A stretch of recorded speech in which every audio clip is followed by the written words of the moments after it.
This is the 202nd Taiku in the Babylonian Talmud, according to the book by Rabbi Aharon Yehoshua Pessin. In his work, it's a book called Taiku.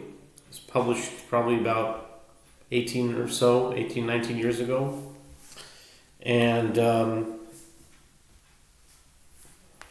it's a compilation of all of the unanswered, unresolved questions in the Babylonian Talmud called Taikus.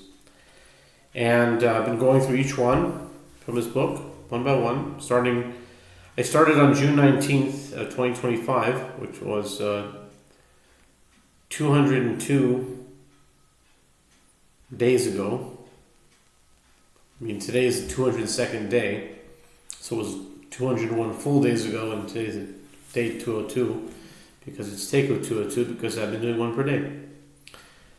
So here we find ourselves on January 7th, 2026, and since it's at night, it's the 19th day of Tevet, 5786, and it was started on the 23rd day of Sivan, 5785, June 19th, 2025. And here it is. The 202nd Taiku is in Tractate Avodah Zarah, page 47a, with the words Omer of Papa. And Rav Papa says, that is to say that there is no disqualification with regard to mitzvot.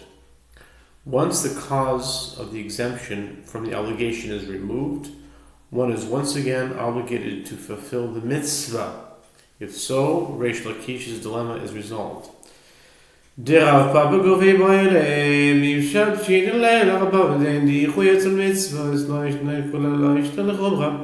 Gemara rejects this suggestion. It is with regard to Rav Papa's resolution itself that Resh Lakish raised the dilemma.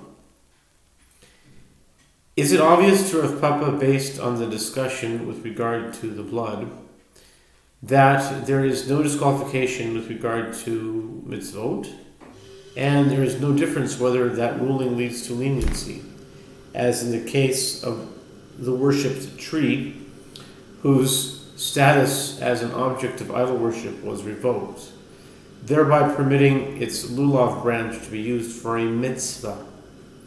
And there is no difference whether that ruling leads to stringency, or in the case of the blood, where one is obligated to cover it anew. Or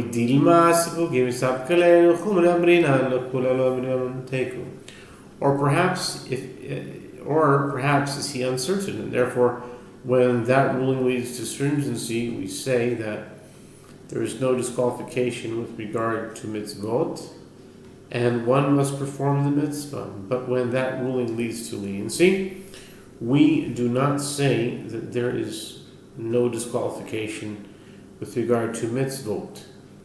The Gemara concludes, the question shall stand unresolved until the coming of the Messiah, son of David, and the son of Joseph, may be soon in our day.